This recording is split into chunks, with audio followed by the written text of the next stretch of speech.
본 말씀 통해서 출애굽기 강의 21번째 말씀입니다.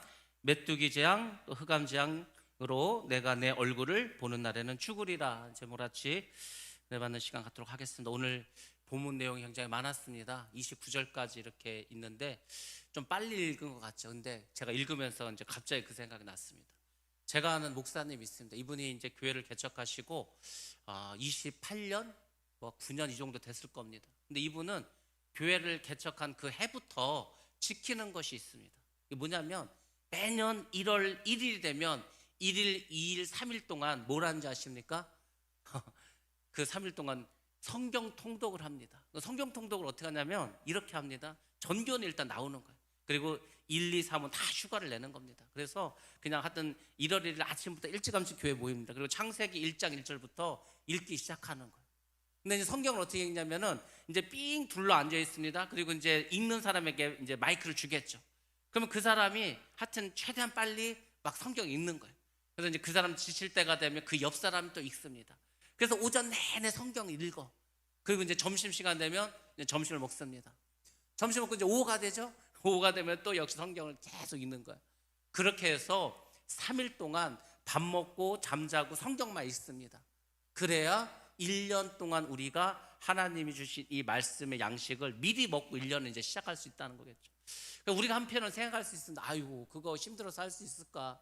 아니면 그렇게 성경을 읽는다 해서 뭔 의미가 있을까? 이렇게 생각할 수 있는데 아무튼 그 교회는 그게 어떤 교회 전통으로 3일 동안 성경을 읽습니다. 그래서 참 어찌 보면은 부럽기도 하고 쉽지도 않은데 성도들이 열심히 또 이렇게 성경 읽는 걸 보면서 때로는 좀 부럽기도 하고 이런 생각을 했습니다. 근데 성경은 저도 사실 오늘 본문 내용이 많아서 그냥 집에 가서 읽으시고 저는 그냥 1절하고 마지막 절만 이렇게 읽고 할 수도 있었습니다. 근데 좀 시간은 걸리지만 제가 그렇게 해도 여러분이 집에 가서 별로 안 읽으실 것 같아서 그냥 다 읽었습니다. 제가 오늘은 자막도 띄우지 않을 겁니다. 워낙 양이 많아서 그러니까 여러분들이 전체적인 내용을 좀 오늘 아셔야 이 말씀을 오늘 따라올 수가 있습니다.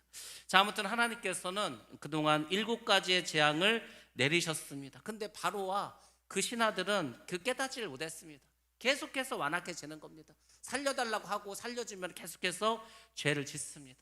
하나님의 말씀에 순종하지도 않았습니다. 자, 하나님은 이런 바로의 태도를 보시고서 이제 3가지로 이제 말씀을 하십니다. 그것이 이제 우리가 읽은 10장 1절부터 쭉 나온 얘기인데 첫 번째는 뭐냐면 이 완악한 바로에게 계속해서 하나님의 표징을 보여주신다고 말합니다. 하나님이 눈에 보입니까? 안 보입니다. 모세도 하나님을 보지 못합니다. 하나님 보이지 않습니다. 그러니까 보이지 않는 하나님을 바로가 믿겠습니까? 당연히 안 믿지. 그래서 하나님께서 재앙을 통해서 하나님이 살아계시고 역사심을 구체적으로 드러나게 합니다. 그래서 하나님은 어떻게 하든지 이 바로에게 회개할 기회를 주신다는 겁니다. 그러니까 하나님은 우리를 막 이렇게 지옥 보내고 싶은 그런 하나님이 아니라니까요. 그러니까 여러분들이 생각하셔야 됩니다. 아이고 하나님도 저렇게 나쁜 사람은 못된 사람은 지옥 보내길 원하겠다. 그건 우리 생각이라니까. 하나님은 한 영혼이라도 아무리 나쁜 자라도 아무리 고재봉과 같은 그런 살인자라 하더라도 그가 회개하고 구원받기를 원합니다. 그게 하나님 뜻이죠. 그러니까 우리가 볼 때 이 바로가 얼마나 나쁜 사람입니까? 근데 이 바로에게도 사실은 재앙을 주는 게 아니고 계속해서 기회를 주시는 겁니다. 깨닫지 못하니까. 그런데도 결국은 어떻게 됩니까? 깨닫지를 못하죠. 그래서 이제 제가 그 생각을 했습니다. 정말로 복된 사람이 누굴까? 그 사람은 깨닫는 사람입니다. 하나님이 살아계심을 깨닫고 자기 죄를 깨닫고 천국과 지옥이 있음을 깨닫고 내가 이렇게 살면 안 되겠다 깨닫는 사람이 복 있는 사람이라니까요. 왜냐하면 하나님이 주시는 기회를 붙잡은 거 아닙니까? 그러니까 많은 사람들이 일평생 하나님이 끊임없이 기회를 주는데도 결국은 하나님을 믿지 못하고 그래서 살다가 멸망당한 사람도 있고 또 교회를 다니면서 하나님께서 은혜 받을 기회와 축복받을 기회와 능력받을 기회를 계속 주는데도 여전히 받아들이지 못하는 그런 성도들도 있다는 것. 여러분들도 마찬가지입니다.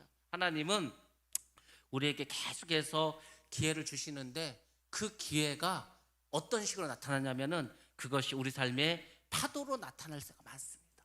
어려움으로 나타날 때가 많이 있다는 겁니다. 좋은 일이 있으면 배부로 등 따셔서 하나님을 찾지 않습니다. 그러니까 지금 계속해서 바로에게 재앙을 주듯이 우리에게도 깨달으라고 하나님께서 계속해서 시련의 파도, 어려움을 줄 때가 있습니다. 중요한 건 그 파도를 통해서 깨달으라는 거죠. 그리고 돌아오라는 겁니다. 때로 하나님은 사명을 받은 사람이 있는데 사명을 감당하지 않아. 그냥 먹고 마시고 놀고 있어. 그러면 그 사람에게 사명을 깨닫게 하기 위해서 큰 시련을 줄 수도 있습니다. 그 시련을 통해서 깨닫고 오라는 거죠. 오는 자는 복된 자가 될 줄로 믿습니다. 두 번째로 하나님의 표징을 이스라엘의 아들들과 또 자손들에게 전하기 위해서 하나님은 계속해서 재앙을 내려주십니다. 구원의 하나님을 이스라엘 백성들이 알아야 됩니다. 지금 하나님께서 이제 재앙을, 이 심각한 재앙은 이스라엘은 빼고 계속해서 내리고 있지 않습니까? 그럼 이스라엘 백성은 그걸 보고 뭘 생각하겠습니까? 정말 하나님 우리에게 구원을 주시는구나. 우리가 믿는 하나님은 전지전능하신 분이구나. 그것을 깨달을 거 아닙니까? 그래서 하나님께서는 이 이스라엘 백성들이 하나님 나라의 백성으로 성장하기를 원하고 계십니다. 정말 원하신다니까. 그래서 시편에 보면은 많은 시편 기자들이 이 출애굽에 나타난 하나님을 찬양하는 그런 많은 시편들이 있는 것을 우리가 알 수가 있습니다. 고난이 있어, 역경이 있어. 여러분들 출애굽을 했는데 그 다음부터 꽃길이었습니까? 진짜 가시밭은 이제 출애굽 이후부터 나타납니다. 홍해를 건너야 되죠. 광야 40년을 보내야 되겠죠. 그 광야 생활이 얼마나 힘들고 어려운 그 고난의 길이었습니까? 근데 그 길을 다 겪는 거죠. 근데 그것을 믿음으로 이기면 가나안 땅에 들어가는 겁니다. 우리가 이 세상의 힘들고 어려운 이 모든 시련들을 믿음으로 이기면 우리는 생명의 면류관, 의의 면류관을 받아쓰게 되는 겁니다. 그러니까 여러분들 힘들다고 낙심할 것도 없고 힘들다고 괴로워할 것도 없고 내가 이 어려움을 통해서 하나님은 살아계시고 역사하심을 체험하시고 그리고 그 여러분의 경험과 체험을 여러분의 자녀들에게 유산으로 남겨주시기 바랍니다. 그게 하나님이 우리에게 이런 훈련과 또 어떤 어려움을 주는 파도를 주는 이유라고 생각하시면 됩니다. 세 번째로 하나님은 이스라엘에게 내가 여호와 하나님임을 알게 하리라고 말씀하십니다. 하나님은 재앙 가운데서도 항상 어떻게 합니까? 그분의 사랑을 우리에게 알게 해주십니다. 그 하나님의 긍휼을 우리가 깨닫게 해주십니다. 여러분들 때로는 이렇게 좀 힘든 일이 계속 반복되고 어려운 일이 계속 지속되면 우리 마음속에서 야 이게 하나님 참 이상하네. 내가 이렇게 좀 믿음을 살겠다고 하는데 내가 좀 말씀대로 살겠다고 하는데 이제는 정말 내가 하나님의 사명을 감당하려고 하는데 그럼 하나님이 힘 주시고 능력 주시고 은혜를 주셔야지 자꾸 이렇게 힘들고 어려운 일만 자꾸 주시지 우리가 이렇게 생각할 수 있습니다. 근데 여러분들 그런 어떤 일들이 힘든 일들이 벌어진다 하더라도 계속 기도하시면서 묵상하시면은 그 환난 가운데 고난 가운데 하나님께서 여러분에게 긍휼을 베풀고 있다는 것을 깨닫게 됩니다. 그러니까 우리가 힘든 걸 하나님 알고 계신다니까요. 그러니까 알고 계시는데 하나님 어차피 훈련을 시키셔야 돼. 그래서 하나님이 너무 우리가 힘들어하면은 긍휼을 베풀어 주시고 자비를 베풀어 주시는 거예요. 그러니까 여러분들이 거기까지 깨달으셔야 되는 거예요. 힘들고 어렵다고 자꾸 하나님을 원망하지 말고 그래도 믿음으로 자꾸 내가 살려가면 하나님께서 긍휼과 자비를 베풀어 주신다니까. 그러니까 하나님 여러분들이 그 하나님도 만나야 되는 거예요. 고난과 환난 가운데서 핍박 가운데서도 그래도 내가 불쌍해서 나에게 힘을 주시고 나를 도와주시고 나에게 복 주시는 하나님을 여러분들이 꼭 기억하셔야 됩니다. 근데 마귀는 거꾸로 나가. 마귀는 어떻게 하는지 아십니까? 마귀는 그냥 막 능력을 줘. 돈도 잘 벌게 해. 만사형통하게 합니다. 모든 일이 잘 술술 풀리게 해. 그 잘 먹게 잘 살게 해. 배부르고 등 따시게 해. 그리고 어떻게 하는지 아십니까? 그 영혼을 지옥으로 딱 데려가 버립니다. 뒤통수를 탁 쳐가지고 그냥 지옥으로 끌고 가버리죠. 여러분들 그래서 우리가 하나님과 이 마귀가 전혀 다르다는 걸 꼭 기억하셔야 됩니다. 우리가 때로는 만사형통이 굉장히 좋을 것 같죠. 꼭 그렇지 않습니다. 우리의 삶에는 여러 가지 시련도 있어야 되고 파도도 있어야 됩니다. 그런 것을 넘어가면서 우리가 믿음으로 승리할 때 그 기쁨도 있어야 되는 거예요. 모든 운동 경기 중에서 가장 재밌고 짜릿한 게 뭔지 아십니까?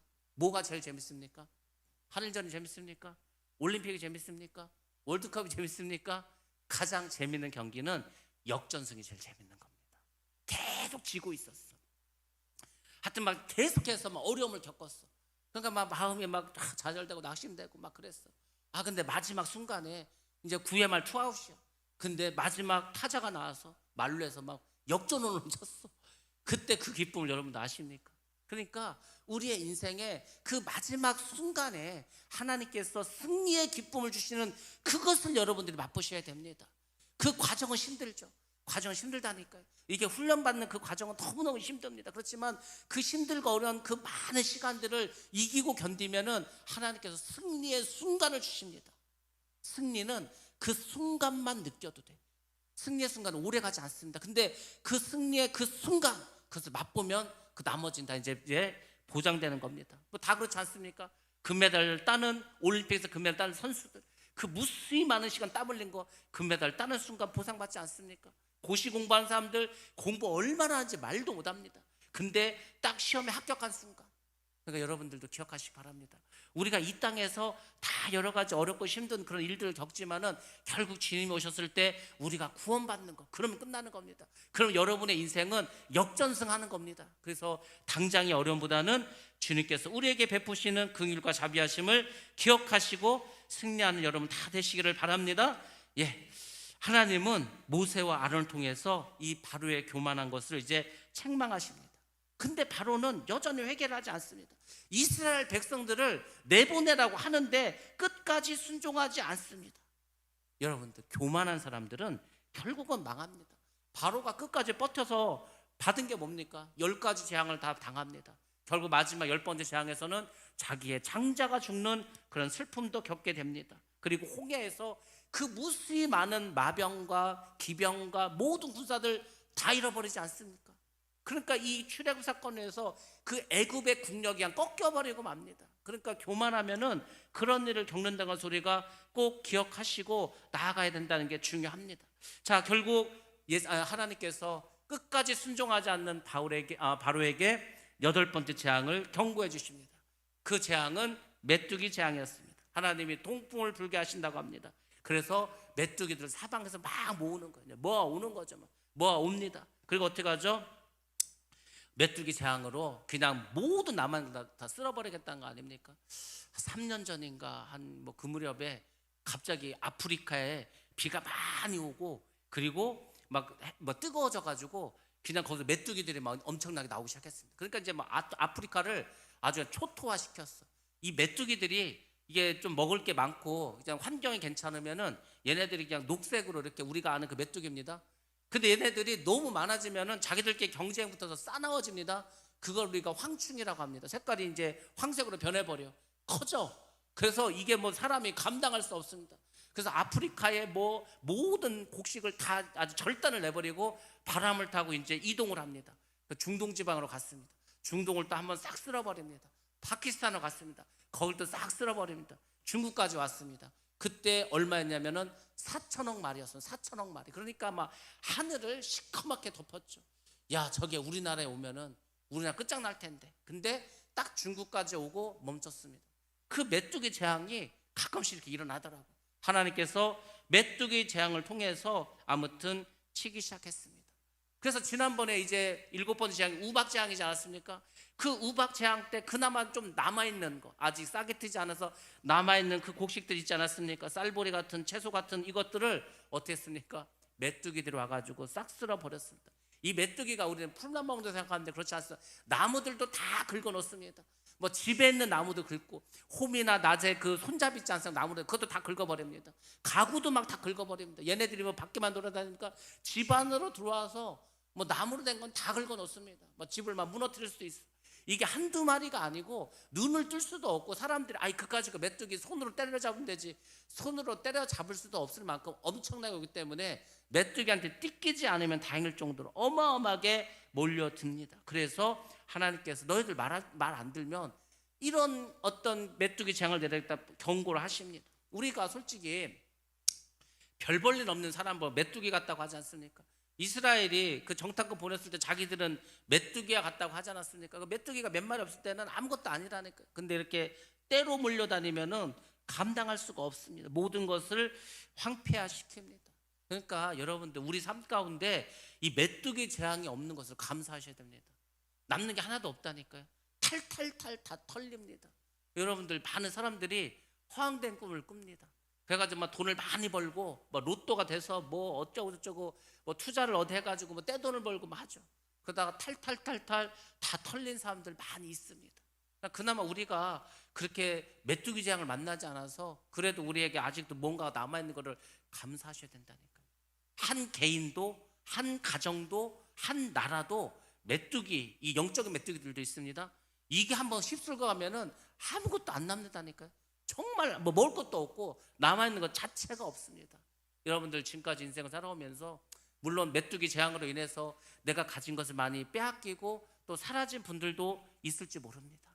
그렇지만 여러분들 아직도 낙심하지 마시기 바랍니다. 하나님이 함께 하시고 우리가 기도하면 하나님께서 답을 주시고 응답해 주십니다. 자, 우리 한번 말씀 하나 보겠습니다. 이사야서 59장 1절에서 2절 말씀. 자, 이사야 59장 1절에서 2절 같이 봅니다. 시작. 여호와의 손이 짧아 구원하지 못하심도 아니요 귀가 둔하여 듣지 못하심도 아니라 오직 너희 죄악이 너희와 너희 하나님 사이를 갈라놓았고 너희 죄가 그의 얼굴을 가리어서 너희에게서 듣지 않으시게 함이니라. 아멘. 아멘. 여기 중요한 어떤 핵심적인 그 메시지가 있습니다. 우리가 생각할 때 왜 이렇게 내가 사는 게 힘들지? 왜 이렇게 어렵지? 하나님의 능력이 없나? 그게 아니라니까. 이사야가 뭐라고 했습니까? 하나님의 손이 짧아서 너희를 구원 못하는 거 아니라는 거죠. 하나님의 귀가 둔해서 어두워서 너희들이 기도하는 거 듣지 못하는 것도 아니라고 하죠. 뭐라고 하는 거? 왜 하나님께서 나에게 이런 일이 일어나게 할까? 다른 게 아닙니다. 너희의 죄악이 너희와 너희 하나님 사이를 갈라놓았다고 하지 않습니까? 그러니까 결국은 우리 죄악 때문에 그렇습니다. 물론 하나님이 우리를 훈련시키기 위해서 어려움일 수도 있지만은 많은 경우에 있어서는 나의 죄가 있습니다. 그러니까 우리가 정말 큰 일을 당해, 정말 엄청난 일을 당해. 그러면 여러분들 하나님 앞에 가서 고쳐달라, 회복해달라 이거 기도하기 전에 회개하셔야 됩니다. 내가 회개할 게 무엇이 있는가를 정말 하나님 앞에 가서 구하셔야 되는 거예요. 지금 문제가 내가 막 병이 낫고 다시 뭐 사업이 부흥하고 이런 게 중요한 게 아니고 나와 하나님 사이에 뭔가 지금 죄의 담이 있는가 그것을 빨리 캐치하셔서 그것을 해결하셔야 됩니다.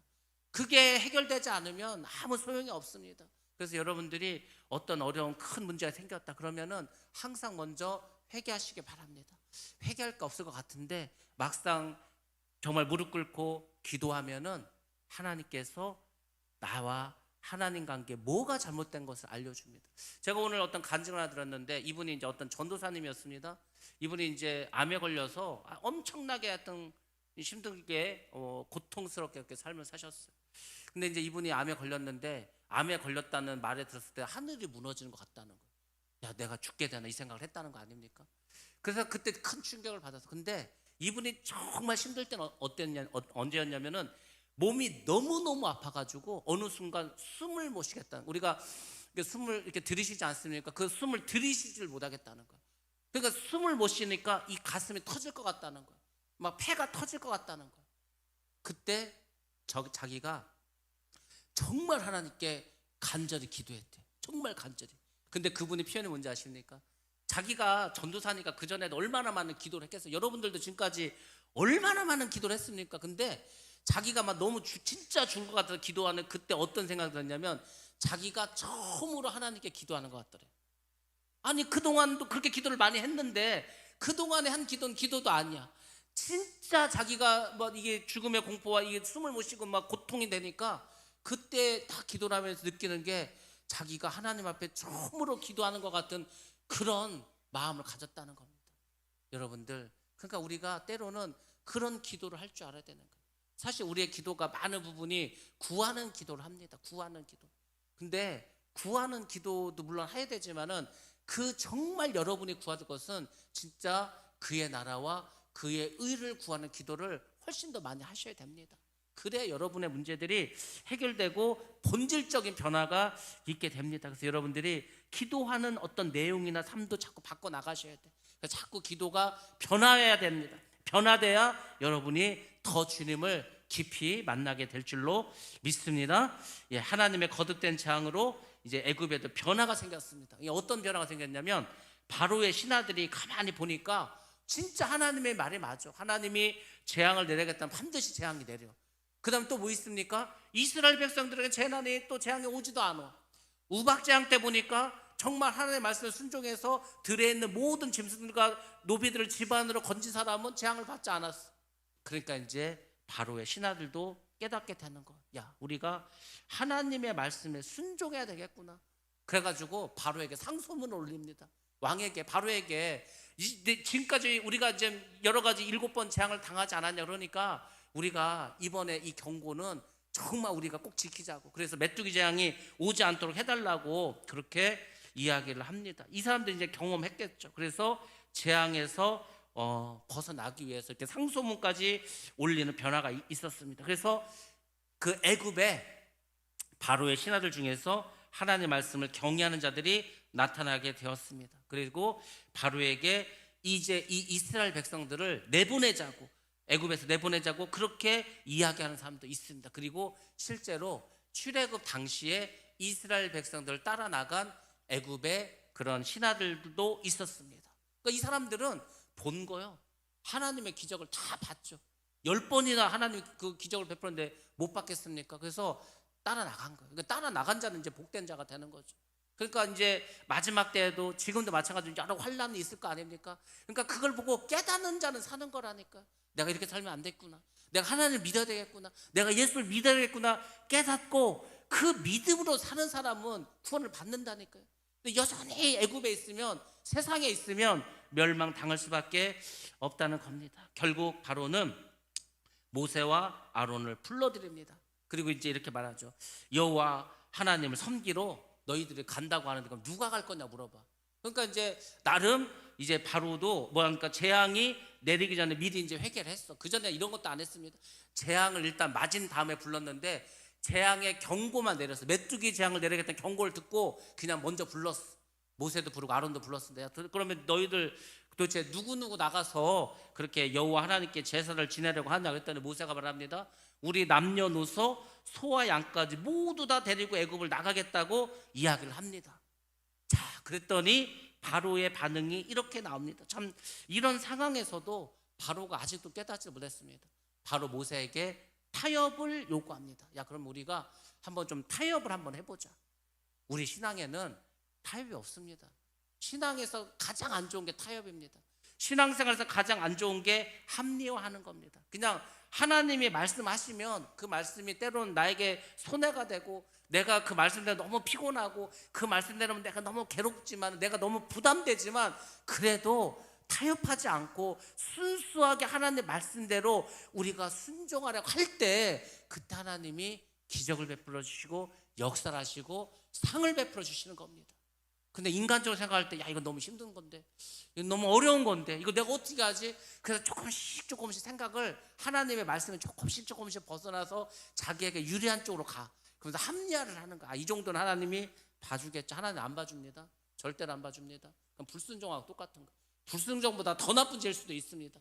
자꾸 합리화하는 거. 그러니까 여러분들 힘들면 힘든 대로 자꾸 딴 생각하지 말고 그걸 견디시라니까. 믿음은 견디는 겁니다. 그거를 자꾸 누구하고 그 쇼를 보고 타협을 하는 게 아니요. 아니 뭐 쉽게 말해서 일제시대 신사참배하지 말라 그래서 그럼 신사참배를 안 하면 되는 거예요. 자꾸 뭐 이런저런 뭐 이유를 붙여가지고 하는데 다 소용없습니다. 여러분들 우리의 믿음이 타협하기 시작하면 결국은 다칠 수밖에 없습니다. 그래서 마귀가 뭐라고 합니까? 우리의 신앙생활과 우리의 믿음생활에서 계속 우리로 하여금 타협하게 만듭니다. 합리하게 만듭니다. 어쩔 수 없었다. 야 그때는 누구나 다 그럴 수밖에 없어. 그렇지 않습니다. 믿음의 사람들은 이길 수가 있습니다.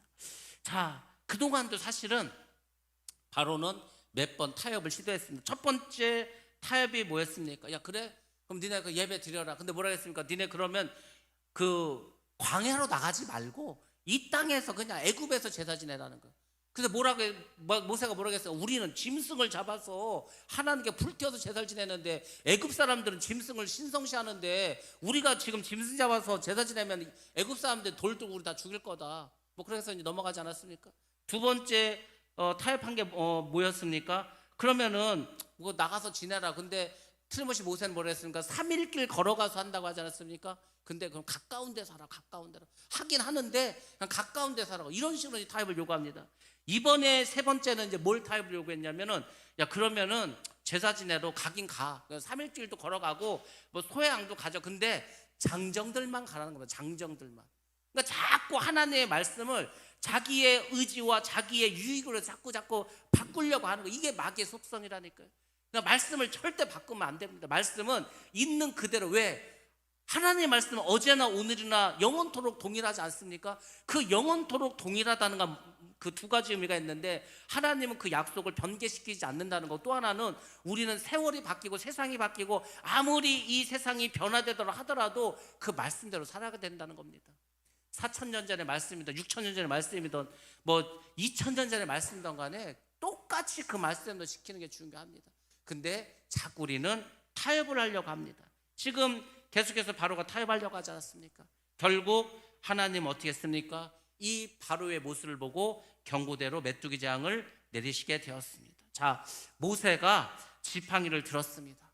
그랬더니 어떻게 됐습니까? 동풍이 밤낮으로 불었습니다. 온 밤과 온 낮에 계속해서 동풍이 불어왔습니다. 그러더니 하늘이 점점 어두워지는 거예요. 어두워지더니 어떻게 됐습니까? 결국은 하늘을 다 메뚜기들이 가려버렸습니다. 여러분들, 이게 우리는 뭐 이런 경험이 별로 없지만은 실제로 미국에서 이런 일이 있었습니다. 1874년 8월 1일 날 미국의 캔사스주라는 그런 주가 있습니다. 거기에 메뚜기가 얼만큼 출몰했냐면 1,200억 마리. 그러니까 이제 3년 전에 비해서는 좀 적죠. 그러니까 우리 한 3년 전에 그 4,800억 그 말이 왔으면 우리 진짜 초토화될 뻔했습니다. 1,200억 마리의 메뚜기가 왔는데 그 사이즈가 얼마나 되시는지 보시면, 일단 폭이 160km입니다. 160km면 그 서울에서 대전보다 서울에서 한 추부 정도 거리 됩니다. 아니 그 정도야. 그리고 그 폭이 길이가 얼마인지 아십니까? 480km. 480km면 서울에서 부산 거리 될 겁니다. 메뚜기가 하늘을 덮었는데 그 정도가 되는 거예요. 그리고 높이가 1.6km. 메뚜기가 쌓인 1.6km. 그러니까 막 공중을 날면서 지들끼리 막 부딪혀 죽는 개들이 막 떨어지는데 우박이 떨어지는 것처럼 그렇게 떨어지고 했습니다. 그 메뚜기 떼가 지상으로 내려왔습니다. 어떻게 한지 아시면 모든 농작물을 다 갉아먹었어. 무슨 뭐 연장의 나무 손잡이, 담 뭐 이런 거 나무로 했을까 하니까 펜스 같은 거, 창문, 옷, 그리고 기찻길이 있는데 이 메뚜기들이 그 기차 선로에서 막 죽은 애들이 있어. 그 기차가 가니까 얘들이 얼마나 많았겠습니까? 꽉 뭐 지면을 다 덮어버렸으니까 그 메뚜기가 죽어서 그 내장이 터지면서 그 미끌미끌해갖고 막 기차가 탈선해버리고 했습니다. 이거는 재앙입니다. 재앙. 지금 오늘날에도 메뚜기 떼가 이렇게 나타나면 그냥 재앙이라는 손을 쓸 수가 없습니다. 어떻게 할 수가 없어. 그 뭐 한두 마리여야지. 장난이 아닙니다. 제가 그때도 아마 아프리카에서 메뚜기들이 막 그 마을을 습격하고 이걸 봤는데요. 이거는 사람들이 그냥 손을 놔버려. 어떻게 할 수가 없습니다. 화염방사기 그까지 해봤자 뭐예요? 그 뭐 1, 2m밖에 더 나가겠습니까? 이게 지금 160km 가는데 꼼짝을 할 수가 없죠. 그런 일들이 우리 역사 속에서 있었습니다. 그리고 얘네들이 얼마나 많았냐면은 이 메뚜기의 배설물로 강과 냇물이 다 오염됐다고 합니다. 그러니까 이거 상상을 초월하죠. 이런 일들이 역사적으로 몇 번 있었습니다. 우리가 잘 아는 그 펄벅이라고 하는 여사가 쓴 대지라는 소설 있지 않습니까? 거기도 막 중국에 메뚜기 떼가 와가지고 뭐 황충이 돼가지고 뭐 난리 나지 않았습니까? 그러니까 여러분들, 우리의 삶 속에서 이런 어떤 메뚜기 재앙을 당하시면 안 됩니다. 정말 모든 걸 다 날려버린다니까, 다 사라져버립니다. 얼마나 고통스럽고 얼마나 이것이 많은 피해를 주는지 말을 못합니다. 이런 일을 겪으니까 이제 다시 바로가 어떻게 합니까? 용서를 빌게 됩니다. 근데 이 바로의 용서는 항상 두려움에서, 공포에서 나오는 회개입니다. 정말 진심으로 하는 게 아니야. 그래서 어떻게 합니까? 결국은 그 재앙이 사라지면은 다시 또 마음이 완악해지지 않습니까? 그러니까 자기는 하나님을 믿지 않아. 근데 단지 이 재앙이 너무 싫고 너무 무서워. 그래서 어떻게 합니까? 용서해달라고 하죠. 그래서 이제 모세에게 와가지고 또 얘기합니다. 하나님께 좀 기도를 해달라고. 자, 여기서 이제 우리가 하나 또 생각해 볼 게 있습니다. 때로는 불신자들도 자기는 교회도 다니지 않으면서 하나님을 믿지도 않으면서 뭔가 자기에게 문제가 생기고 어려움이 닥치면은 예수를 믿는 우리들에게 부탁을 합니다. 야, 나는 교회를 안 다니지만 하나님 안 믿지만 네가 나를 위해서 좀 기도해 달라고, 뭐 이렇게 기도를 부탁하는 경우들이 있습니다. 그러니까 뭐 기도를 하면은 뭐 기적도 일어나고 이런 것도 알아. 그래서 이제 우리가 그러면 어떻게 합니까? 뭐 기도를 해주죠. 뭐 기도해 달라고 하는데 안 해줍니까? 해달라고 안 해도 해주는 우리인데, 그래서 기도를 해주게 됩니다. 자, 그 다음에 중보기도가 있습니다. 중보기도도 마찬가지죠. 우리가 정말 병에 걸리고 문제가 있고 고통 가운데 있는 사람들에서 계속해서 중보기도를 해줍니다. 근데 여러분들 정말 중요한 건 뭔지 아십니까? 기도 부탁을 해. 그 많은 사람들이 자기를 막 기도해달라고 해. 근데 자기는 기도를 안 해. 그게 문제라는 거예요. 중보기도는요, 자기도 기도를 하는 거야. 자기도 기도를 하는데 자기 혼자만 해서는 이게 부족한 것 같아. 힘이 부족해. 그렇지 않습니까? 아니, 장작을 하나에다 불 붙여서 불이 얼마 되겠어? 장작을 쌓아놓고 불을 붙여 확 불이 붙지. 혼자서는 못하니까, 야, 나도 기도를 하지만 내 혼자로는 좀 부족한 것 같으니까 좀 같이 기도해 달라고. 그때 뭐 중보 기도에 어떤 역사가 일어나지 않겠습니까?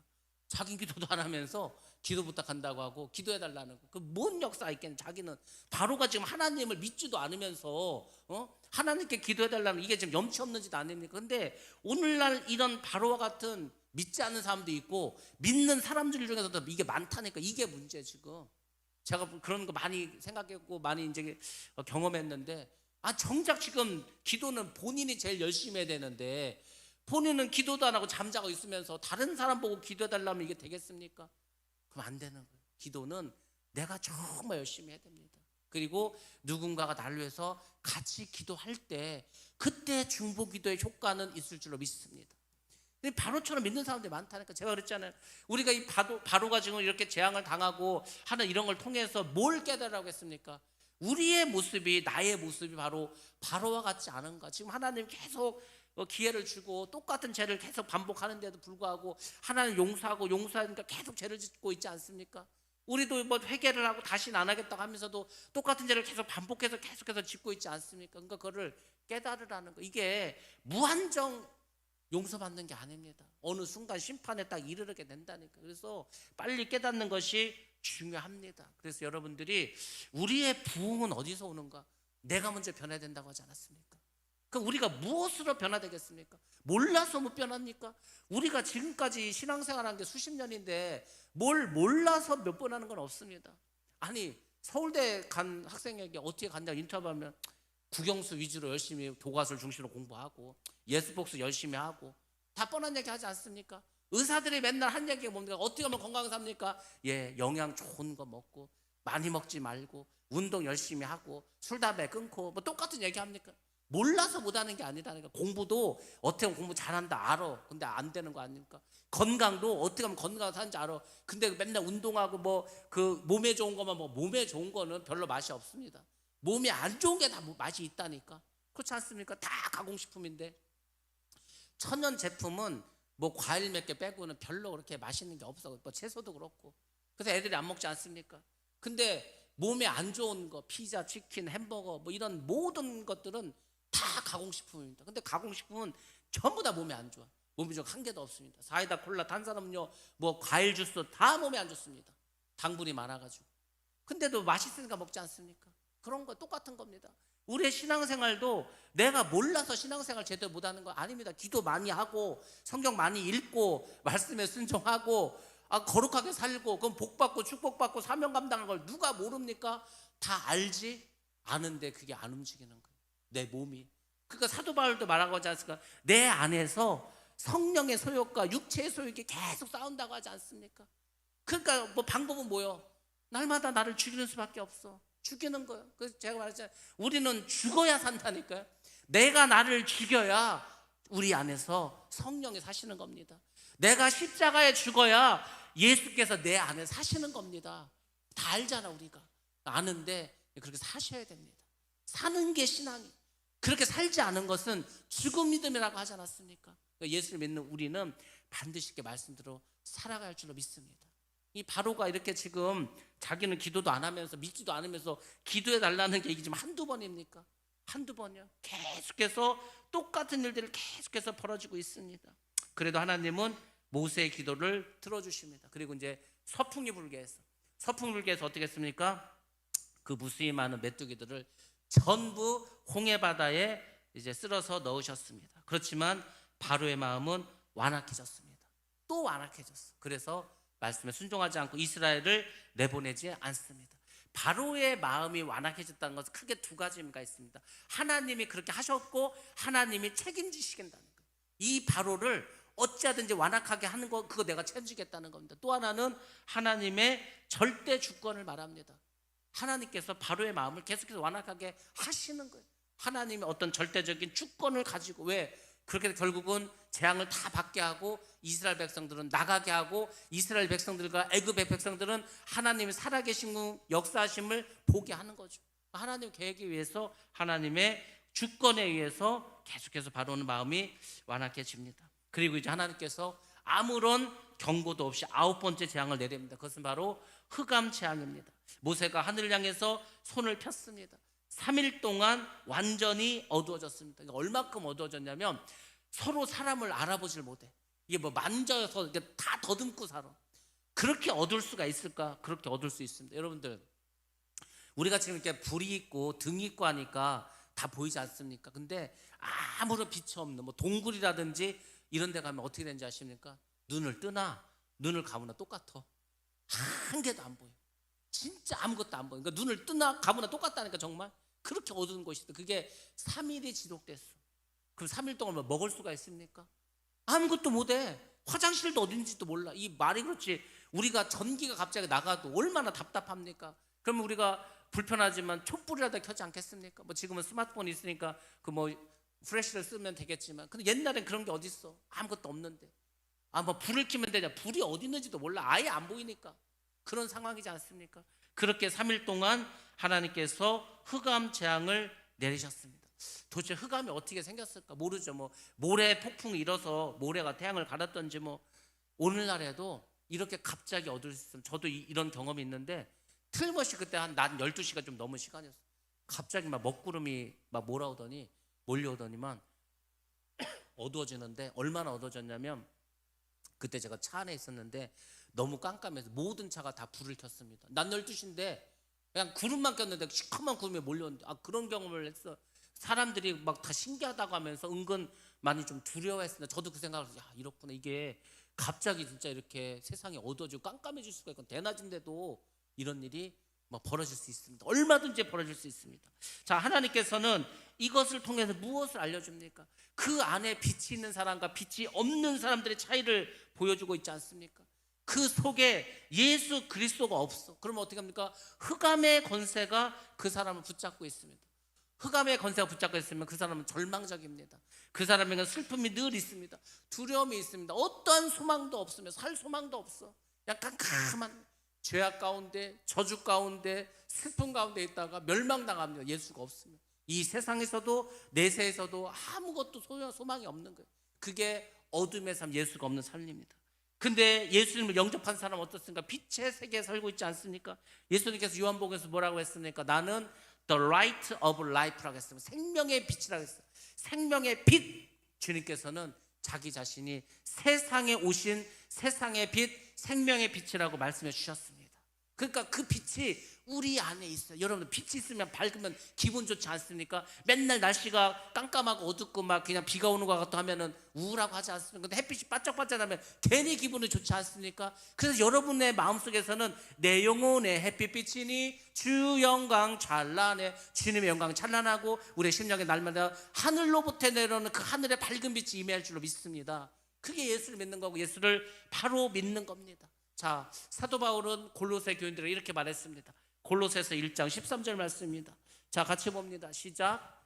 그가 우리를 흑암의 권세에서 건져내사 그의 사랑의 아들의 나라로 옮기셨으니. 아멘. 아멘. 하나님께서 우리를 흑암의 권세, 흑암도 권세가 있다니까, 마귀도 권세가 있어. 거기서 어떻게 했습니까? 건져내지 않았습니까? 그래서 어떻게 했습니까? 하나님의 나라로, 하나님의 자녀로, 하나님의 백성으로, 상속자로 만들어 주셨습니다. 그러니까 여러분들 기뻐하시고 소망을 가지시고 밝게 사시기 바랍니다. 예수 믿으면 밝아야 돼, 기뻐해야 돼. 감사가 넘치고 막 너무 기뻐가지고 내가 막 어쩔 수 없이 주체할 수 없는 그런 기쁨을 가지고 살아갈 줄로 믿습니다.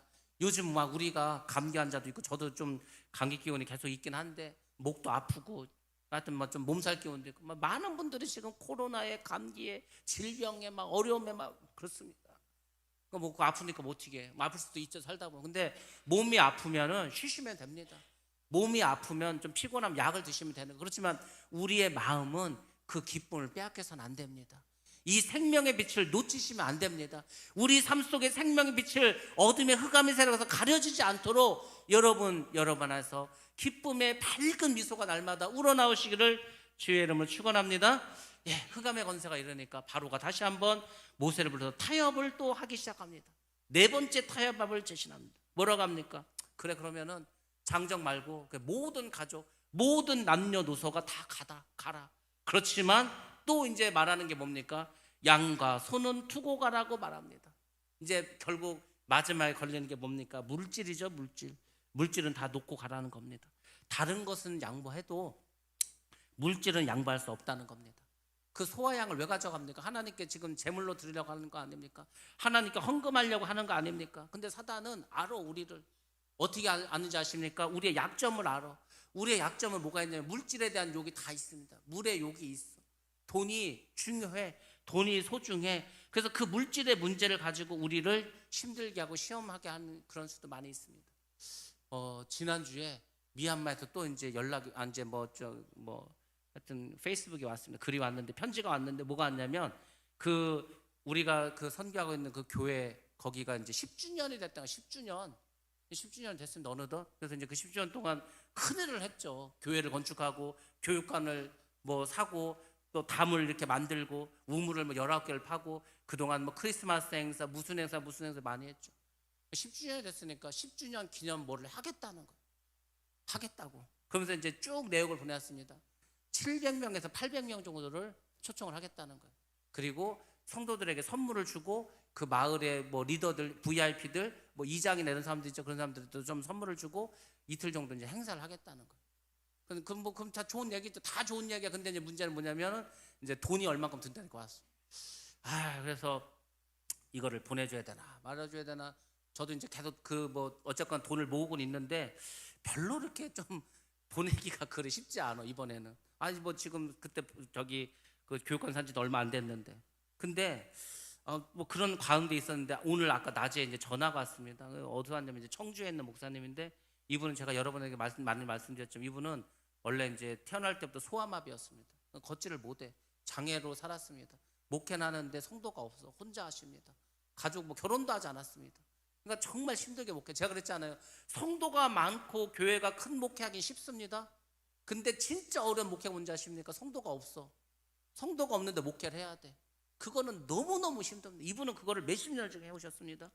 근데 이제 이분이 그때 우리 그 교회 지을 때도 마지막에 그 바닥 공사를 해야 되는데 돈이 없어가지고 장판으로 하겠다는 거예요. 저는 타일로 해야 되는데 그걸 또 장판으로 해야 되는데 한 200만 원 정도 필요했었는데, 그때 또 어떻게 그분이 전화를 해갖고 코로나라고 청주시에서 200만 원을 교회에 이렇게 줘가지고 그걸 보내가지고 바닥 공사 하지 않았습니까? 타일로. 근데 그분이 올해 환갑이었다는 거예요. 2월 달에 환갑이었는데 가족도 없고 결혼도 안 했고 아무도 없고 혼자 그냥 쓸쓸히 환갑으로 저한테 처음 얘기하더라고요. 2월 달에 지나갔다는 거예요. 근데 이제 자기 형이 있는데 그냥 사 먹으라고 돈을 좀 줬다는 거. 근데 같이 사 먹을 사람도 없고 그냥 그 돈을 가지고 있었는데, 제가 이제 저번에 모였을 때 그 얘기를 했거든요. 거기 행사를 해가지고 좀 돈이 필요하다고 했었다고. 그랬더니 거기에 보태라고 돈을 보내준 거예요, 저한테. 그래서 참 이분이 어쨌거나 제가 꼭 이걸 해야 돼 말해야 할 때 희한하게 이렇게 자꾸 또 보내가지고, 그래서 알았다고. 그러면 제가 이게 모아가지고 그냥 다 채워서 보내겠다고 그렇게 했습니다. 그래서 이제 미얀마에도 연락을 했어요. 그러니까 저는 이제 돈 준다는 얘기는 안 하고 기도를 많이 하라고 기도를 많이 해야 하나님 역사하실 거니까 기도를 많이 하라고 이제 해놓고 이제 며칠 후 이제 보내줘야 되겠죠. 사가지고 700명 800명이 또 모여서 하려니까 돼지 잡아야 되고 닭 잡아야 되고 쌀 사고 바쁘지 않겠습니까? 그래서 그렇더라고요. 그러니까 하나님이 이 물질 문제는 제가 이렇게 가만히 생각해 보면은 그런 것 같습니다. 절대로 인간적으로 생각하면 해결이 안 돼. 인간적으로는 절대 답이 없어. 항상 물질 문제가 그렇지 않습니까? 여러분이 돈이 필요하다고 돈이 한 대 떨어집니까? 절대 그럴 일 없습니다. 근데 신기하게 돈을 써야 돼. 근데 이 돈은 하나님의 일을 위해서 써야 돼. 그렇지 않습니까? 근데 하나님의 일을 위해서 돈을 써야 될 때는 하나님이 정말 역사하시더라고. 생각지도 않는데 돈이 들어와. 생각지도 않은 데서 어쨌건 누가 돈을 보내주고 돈이 생겨. 그래서 그 일을 하게 하십니다. 그래서 제가 이게 한두 번이 아니에요. 이런 경험이 뭐 수도 없이 많습니다. 그래서 하나님은 그래도 기뻐하시는구나. 그 10주년을 기뻐하시는, 그래도 그 불교 그 마을에서 그렇게 교회가 생기고 10주년이 됐을 때 얼마나 또 기뻐할 일인가, 우리가 축하할 일인가. 그래서 그 사람들은요, 돈이 하나도 없습니다. 그러니까 뭐 수입도 없고 먹고 사는 것도 없고 우리처럼 뭐 나라에서 뭐 이렇게 주는 것도 없고, 그러니까 그냥 최악의 빈곤 상태로 살아가고 있습니다. 그러니까 그 사람들도 교회에서 그나마 쌀 주고 고기 주고 해야지 막 한번 먹는 거야. 그냥 우리나라 옛날 생각하면 된다니까. 진짜 뭐 6.25 끝나고 해가지고 그래 하여튼 보내줘서 또 행사를 잘 할 수 있도록. 그러면 이제 그 음식을 얻어 먹으면서 절에 다니는 사람들이 그래도 이제 교회를 자꾸 들어올 거 아니고, 교회가 계속해서 부흥이 되고 있습니다. 어쨌거나 계속 부흥이 되고 세례받는 사람들 늘어나고 그런 일이 계속 뭐 일어나고 있으니까 뭐 하나님의 나라가 확장되고 뭐 좋은 일 하는 거 아닙니까? 제가 그랬잖아요. 미얀마는 항상 우리가 선교와 구제를 동시에 하는 거라고. 그렇지 않습니까? 선교인데 구제도 돼. 그래서 하여튼 뭐 제가 그래서 요새는 교회를 막 2개 하는 것 같아요. 지금 거기도 계속 뭐 이렇게 하는 거죠. 근데 거긴 또 이제 그 목사님이 계속 또 열심히 하시니까 하여튼 물질 문제는 그런 겁니다. 그러니까 이 바로가 그거예요. 그래? 그럼 니네들 뭐 하도 이제 자기도 많이 당해가지고 더 이상 이제 안 되겠다 싶어서 이스라엘 백성들은 풀어주겠다 이거. 근데 너희들이 가지고 있는 소와 양은 다 놓고 가라는 거예요. 물질이지 않습니까? 결국은 이 바로가 물질 문제를 또 해결하지 못했습니다. 근데 그 바로에게 모세가 이렇게 말합니다. 양과 염소 단 한 마리도 남길 수 없다라고 거절을 하게 됩니다. 완전한 출애굽은 모든 이스라엘 백성도 여길 나가야 되고 모든 그의 재산도 가지고 나가야 된다는 겁니다. 단 한 마리도 남길 수 없다는 거예요. 이게 영혼 구원의 차원에서 보면 뭔지 아십니까? 우리가 구원을 받을 때에는 나 혼자 받는 게 아니에요. 우리 가족 단 한 사람도 남김없이, 내가 아는 사람 단 한 사람도 남김없이, 이 땅에 있는 모든 영혼들, 하나님의 마음은 그럴 겁니다. 이 땅에 있는 모든 지구상의 모든 그 사람 단 한 사람도 남김없이 구원받기를 하나님 원하고 계실 겁니다. 모세도 그 얘기를 하는 거예요. 우리 다 나갈 거다. 그리고 우리 양, 소, 염소 중에 단 한 마리도 남기지 않고 우리는 다 가지고 나갈 거라고 그렇게 이야기를 합니다. 그걸 듣고 이제 바로가 어떻게 합니까? 양과 소를 하여튼 하나님께 드리는 거절하고 모세를 내쫓아 버립니다. 그리고 이제 10번째 재앙을 맞게 됩니다. 욕심이 임하면 결국은 사망에 이르게 됩니다. 욕심이 잉태한 죄를 그 죄를 낳고 죄가 장성한 줄 사망에 이르는 거 아니에요. 그거는 뭐 만고의 진리입니다. 그래서 결국 바로는 교만한 것도 있고 불순종한 것도 있고 계속해서 하나님을 적대시했기 때문에 결국은 장자의 죽음까지도 맞이하게 됩니다. 아무튼 바로는 모세에게 경고합니다. 그 와중에서도 뭐라고 합니까? 다시 내 얼굴을 보지 마라. 내가 내 얼굴을 보는 날에는 죽으리라, 이렇게 말하죠. 근데 하나님은 어떻게 하셨습니까? 바로가 결국은 마지막 구원의 기회까지, 아니 그나마 모세라도 만나야 지금 바로는 구원의 기회가 있는데 다시는 내 눈앞에 나타나지 말라는 거. 너 내 눈앞에 나타나면 내가 너 죽여버리겠다고 그렇게 말하지 않습니까? 모세도 말합니다. 다시 볼 일 없을 거라고. 볼 일 없죠. 이제 나갈 건데 뭐. 이렇게 해서 결국 바로는 마지막 구원의 기회도 스스로 날리게 되면서 어리석은 사람이 됩니다. 지금 많은 사람들이 어리석은 삶을 살아갑니다. 세상만 바라봅니다. 자기의 경험이 그렇게 중요합니까? 뭐 얼마나 대단하다고, 뭐 얼마나 뭐 큰일을 했다고, 그 체면이 중요합니까? 뭘 얼마나 뭐 왕입니까? 체면 차지가 앉을게. 많은 사람들이 지금 이상한 뭐 논리를 들이대면서 교회를 안 나오라고 합니다. 뭐 다음에 나간 다음이 어디 있습니까? 10년 후에도 다음이고 100년 후에도 다음일까? 그 사람은 죽는 순간에도 다음이라고 할 거. 다음은 없습니다. 그러니까 자꾸 우리가 기억하시고 여러분은 이 믿음으로 사시길 바랍니다. 하나님, 단 한 사람도 내가 지옥에 가지 않도록, 단 한 사람도 이 세상에 남기지 않도록 모두 다 주의 전으로 주님을 믿게 하도록 내가 최선을 다하겠습니다.